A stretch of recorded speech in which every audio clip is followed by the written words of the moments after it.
Of course you are right, क्योंकि bulls जो है वो बैकफुट पर चले गए हैं इस वक्त। करेंसी देखें, लोअर ट्रेंड्स यहाँ पर देखें, डॉलर में स्ट्रेंथ आई है जिसका सीधा असर करेंसी पर पड़ता हुआ देखने को मिला है। ग्लूमी एनवायरनमेंट इस वक्त नजर आ रहा है। ऐसे में फिर स्ट्रैटेजी बनाई क्या जाए, क्योंकि अमूमन जब कमजोरी बाजार में होती है एक्सपेक्ट ये किया जाता है कि एंट्री लेवल्स ढूंढे जाएं, लेकिन इस वक्त एक्सपर्ट्स का ये कहना है कि आपाधापी में कहीं भी एंट्री ना लें। कौन से सेक्टर्स आपको लगता है जो कि अच्छे हैं या फिर एंट्री लेने के बारे में एटलीस्ट सोचा जा सकता है इस वक्त? देखिए, इस बार के रिजल्ट्स जो हैं वो बहुत इंपॉर्टेंट रहेंगे, क्योंकि क्योंकि अभी तक मार्केट जो है वो एक उम्मीद पे चला है। पिछले क्वार्टर के रिजल्ट तक भी ये हम कहते थे कि ये फर्स्ट क्वार्टर के रिजल्ट्स हैं, तो पिछले साल फर्स्ट क्वार्टर डेल्टा वेव था तो कंपेयर नहीं कर सकते, तो कंपनीज की कमेंट्री कुछ भी थी, आपको विश्वास करना पड़ रहा था। ये पहला क्वार्टर होगा जिसपे आप actually comparison like to like जैसे कहते हैं कि हो पाएगा, normal versus normal.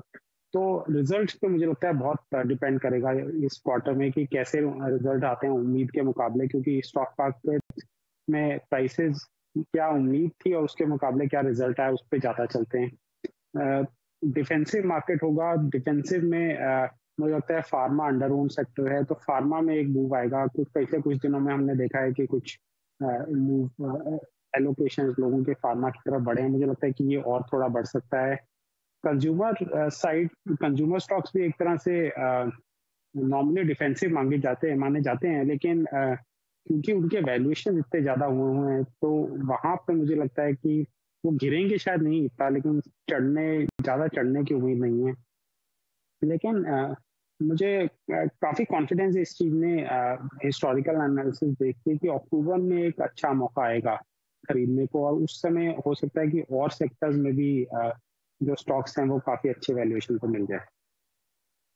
Good afternoon Sandeep. एक बार पहले भी बात हुई थी और इस पर एक ये व्यू तो निकल कर आ रहा था कि Q1 की अर्निंग्स तो बहुत ही सरप्राइजिंग थी, चाहे आप इंडियन मार्केट्स की बात करें, यूएस मार्केट्स की बात करें, लेकिन जो स्लो डाउन का थोड़ा बहुत इम्पैक्ट दिखना शुरू होगा वो Q3 में दिखना शुरू होगा। तो ये क्या माना जाए Q2 में, क्योंकि अगर आप कंजम्पशन ब्रांड्स को ही देखें, उन्होंने प्राइस हाइक भी लिए और साथ ही उनके लिए प्राइस हाइक लिए, वॉल्यूम एक्सपेंशन हुआ, तो वहां पर सरप्राइजिंग रहा उनके कॉर्पोरेट अर्निंग्स। लेकिन अब धीरे धीरे आपको Q2 में, Q3 में आपको लगता है कि इकोनॉमिक स्लोडाउन का इम्पैक्ट अब शायद दिखने लग जाएगा अर्निंग्स में? देखिए, एक हमारे इंडिया में एक फायदा ये है कि इन्फ्लेशन उतना नहीं रहा जितना ग्लोबली रहा, क्योंकि हालांकि 7% इन्फ्लेशन भी कम नहीं है, लेकिन जो इकोनॉमी 5-7% पे ग्रो कर रही है उसमें 7% फिर भी ऑब्जॉर्व हो जाता है।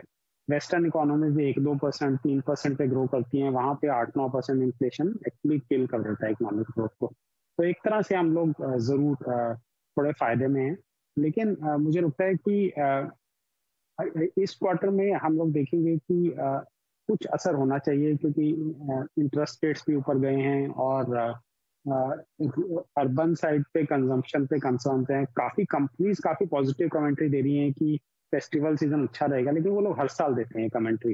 एक्चुअल नंबर जब आते हैं तब हमें पता चलता है कि एक्चुअली क्या हुआ। तो मैं कहूँगा कि बहुत इंपॉर्टेंट रहेंगे इस बार के रिजल्ट्स। नॉर्मली रिजल्ट्स जितने इम्पोर्टेंट रहते हैं उससे कहीं ज़्यादा इम्पोर्टेंट रहेंगे।